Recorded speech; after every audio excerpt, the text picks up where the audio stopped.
Hi hello welcome to Kiran TV news.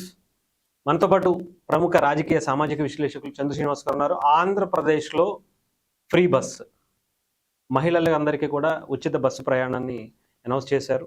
ఇది super 6లో భాగంగా ఇచ్చింది. అయితే ఇది గతంలో అటు కర్ణాటకలో కావచ్చు, తెలంగాణలో కావచ్చు, ఇది కొంత సక్సెస్ అవనట్టుగానే అనిపిస్తుంది. దీని మీద ఆయన విశ్లేషణ ఏంటో తెలుసుకుందాం. సార్ నమస్తే. నమస్కారం అండి. సార్, ముఖ్యంగా ఆంధ్రప్రదేశ్లో సూపర్ 6లో భాగంగా మహిళలకు ఉచిత ప్రయాణాన్ని బస్సుల్లో కల్పిస్తుంది ఆర్టీసీలో. ఇది ఎలా సక్సెస్ అవ్వబోతుంది అంటారు సార్? లేదంటే గతంలో ఇక్కడ తెలంగాణలో కావచ్చు, అటు కర్ణాటకలో కావచ్చు, కొంత విభిన్నమైనటువంటి పరిస్థితులు వచ్చాయి, ఏమంటారు సార్?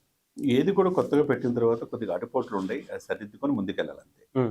జియో నెంబర్ MS-27 ఈ రోజు రిలీజ్ చేశారు. అవును సార్. ఒక 1 అవర్ రిలీజ్ చేసిన తర్వాత స్త్రీ శక్తి పథకం అని పెట్టారు.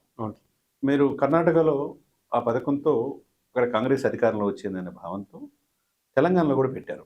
తెలంగాణలో కొన్ని అటుపోట్లు ఏదైనా కానీ మహిళలకు ఒక వెసులుబాటు అనేది ఉచిత బస్సు ద్వారా వచ్చింది. అది ఉద్యోగులు కావచ్చు, స్కూల్ పిల్లలు కావచ్చు, ఆ తర్వాత జాబ్ హోల్డర్స్ కావచ్చు, మధ్యతరగతులు కూడా మాకు ఒక ఆపన్న హస్తం అనేది, ఆ భావన అనేది కలిగింది. ఇది కొద్దిగా దుర్వినియోగం చేసుకునే వాళ్ళు ఉంటారు, రకరకాలు ఉంటారు. కాకపోతే ఆంధ్రప్రదేశ్లో అలా కాకుండా, ఆంధ్రప్రదేశ్లో మంత్రులు కొంతమంది వెళ్ళి ఇటు తెలంగాణలో అటు కర్ణాటకలో ఏం జరుగుతున్న తీరు, ఉచిత బస్సు ఏంటి అనేది చూశారు. దానికి సంవత్సరం పైన పట్టింది, 14 ఏళ్ళు పట్టింది.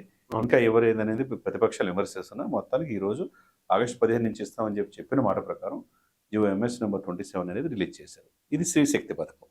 అంటే మహిళలు ఎంతకాలం నుంచి ఎదురు చూస్తున్నారు. ఒక ప్రాంతం నుంచి ఒక ప్రాంతంకి వెళ్ళాలన్నా ఖర్చుతో కూడిన పని. పిల్లల్ని స్కూల్కి తీసుకెళ్ళాలన్నా, లేకపోతే బంధువులు ఇంటికి వెళ్ళాలన్నా, పుణ్యక్షేత్రాలు వెళ్ళాలన్నా ఇవన్నీ కూడా డబ్బుతో కదా. ఇవన్నీ ఎప్పుడైతే ఆడవాళ్ళకి ఏంటంటే సేవింగ్ పాయింట్ ఆఫ్ వ్యూలో ఇది ఒక పెద్ద ఉపశమనంలాగా మనం చూడొచ్చు. కూటమికి ఎంతో ఆశలతో ఈ సూపర్ 6లో భాగంగా మహిళలు ఓటేశారు. దాంట్లో భాగంగా ఆ హామీ అటు పవన్ కళ్యాణ్ గారు కావచ్చు, చంద్రబాబు నాయుడు గారు నిర్వర్తించినట్టే కనపడుతుంది. దీంట్లో మీరు చూస్తే కనుక ఏపీలో మహిళలకు ఉచిత బస్సు స్త్రీ శక్తి పథకం, దీంట్లో ఆగస్టు 15 నుంచి ఇచ్చిన మాట ప్రకారం ఇచ్చేస్తున్నారు. ఏ బస్సులో ఉచిత ప్రయాణం అంటే పల్లె వెలుగు, పట్టణాలు పల్లెలు కలిపే పల్లెల్లో అన్నింటిలో ఉంటుంది. తర్వాత ఆల్ట్రా పల్లె వెలుగు, దాంట్లో కూడా సరే సిటీ ఆర్డినరీ, మెట్రో ఎక్స్ప్రెస్ సర్వీసులు వీటిల్లో కూడా ఉందంటే మరి ఒక వాళ్ళ ఆధార్ కార్డు చూపిస్తే చాలు ఆడవారికి ఉచితంగా ప్రయాణం. ఈ బస్సులో నాన్ స్టాప్ సర్వీసులు కాంటాక్ట్ ప్రకారం తీసుకున్న సప్తగిరి ఎక్స్ప్రెస్, ఆల్ట్రా డీలక్స్ దీంట్లో ఉండదు. ఎందుకంటే అది ఏసీ అన్ని కూడా ఖర్చుతో కూడిన పని కాబట్టి రెంటల్కి తీసుకుంటారు కాబట్టి దాంట్లో వర్తిస్తుంది. ఏదైనా ప్రయాణ సమయంలో మహిళలు 0 టికెట్ ఇస్తారు. ఇందుకయ్యే ఖర్చు ఏపీఎస్ఆర్టీ ప్రభుత్వం రీఎంబర్స్మెంట్ చేస్తుంది.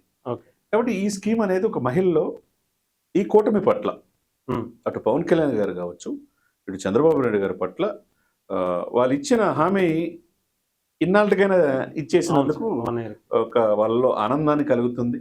జియో రిలీజ్ చేశారంటే తప్పకుండా ఇంప్లిమెంట్ చేయాల్సిందే. ఆగస్టు 15 నుంచి ఇది రావటం, శ్రీశక్తి పథకం ఏదైతే ఉందో మహిళలు కావచ్చు, పిల్లలు కావచ్చు, స్కూల్కి వెళ్ళే విద్యార్థులు కావచ్చు, చాలా రకాలుగా ఉపయోగం ఉందనేది మనం చెప్పుకోవచ్చు. అంటే ఇప్పుడు కూటమి ప్రభుత్వం మీద వైఎస్ఆర్సీపీ చేస్తుంది ఏంటంటే సూపర్ 6లో అమలు చేయట్లేదు అనుకుంటా వస్తుంది. ఒక్కొక్కటి ఆల్మోస్ట్ ఇప్పుడు సూపర్ 6 దగ్గరికి వచ్చేస్తుందని అనుకోవాలి. ఇప్పుడు ఏంటంటారు సార్ మరి పరిస్థితి? కంప్లీట్గా ఈ పథకంతో, స్త్రీశక్తి పథకంతో వైఎస్ఆర్సీపీ విమర్శలకు చెక్ పెట్టినట్టేనా? అంటే తాత్కాలిక చెక్కే కానీ ఎప్పుడు ప్రతిపక్షాలు అధికార పక్షం ఏదైతే హామీలు ఇచ్చిందో వాళ్ళు నిర్వర్తించలేనప్పుడు ప్రశ్నించే హక్కు ప్రతిపక్షాలకు ఉంటుంది. ఎవరైనా ప్రశ్నించవచ్చు, తప్పేం కాదు. ఇచ్చిన సూపర్ 6 ఎందుకు చేయలేదని ఉంటుంది.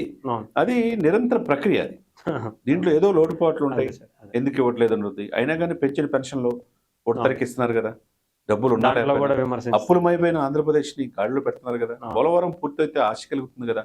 అమరావతి 24 అవర్స్ 7,000 మంది పనిచేస్తున్నారు కదా. ఇవన్నీ మనం చూడాలా.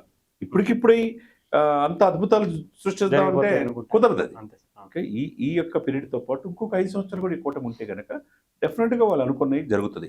అంటే ప్రతిపక్షాలకు ఒక రకంగా వాళ్ళు ఇప్పుడు ఏమి చెప్తారు, ఇన్నాళ్ళకి వాళ్ళని మభ్యపెట్టి తర్వాత మొత్తానికి ఇచ్చారని చెప్పాల్సిందే కదా. జియో ఇచ్చిన తర్వాత విమర్శించడానికి మాట్లాడలేదు కదా. సరే, ఏదైనా కానీ ప్రతిపక్షాలు మాట్లాడితే దానికి సమాధానం చెప్పాల్సిన బాధ్యత అధికార పక్షానికి కూడా ఉంటుంది అనమాట. Right sir, thank you.